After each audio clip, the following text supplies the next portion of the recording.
Hi, I'm Chris Hansen. I'm a naval architect with the Navy, and I'll be your Sea-Pers instructor today. This pile of parts that I have in front of me will be your sea perch by the time we're done with the build.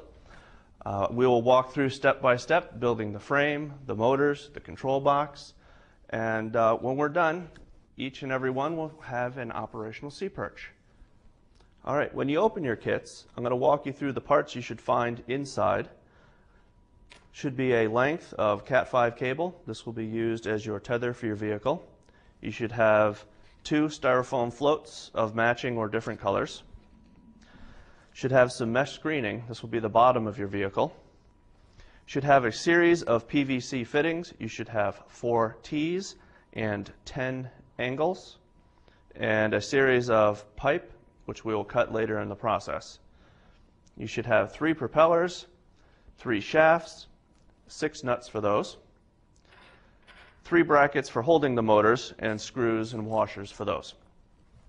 Should have a project box for the controller, 3 film light canisters that we'll be using to waterproof the motors. Should also have 4 switches, 2 reds and 2 blacks, some red and black wire, some alligator clips, a fuse holder and fuse, and then we'll have a pipette, which we'll use for the waterproofing process, some zip ties, an H-beam, some black rubber sealant, some black electrical tape, some epoxy, and solder. We'll have some speaker wire that will be used for connecting to the battery, and of course our safety glasses.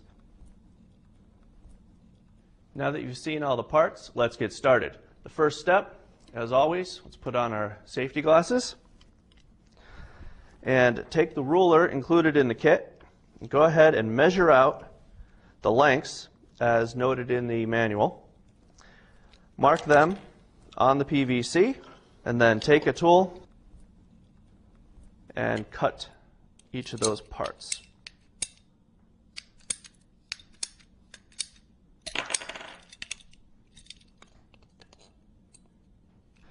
Now let's start assembling the frame. The diagram showing which parts go where is in the manual.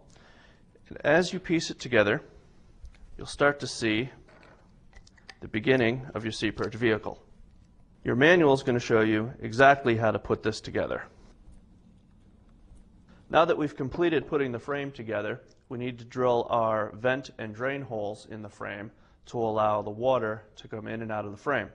It's amazing how much a little bit of air in the frame makes a big difference to the fact that it won't go underwater. To do that, we'll use a drill and drill a hole in each of the high points and low points in the frame. Start with the smaller 3/32 drill bit and drill the hole.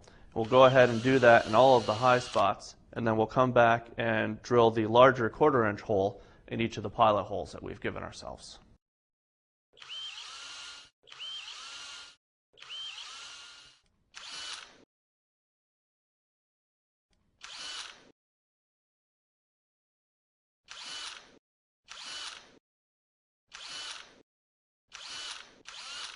Now, once we've done that in all of our areas, we'll take the larger drill bit and open up each one of these holes to allow better flow. By drilling the smaller holes first,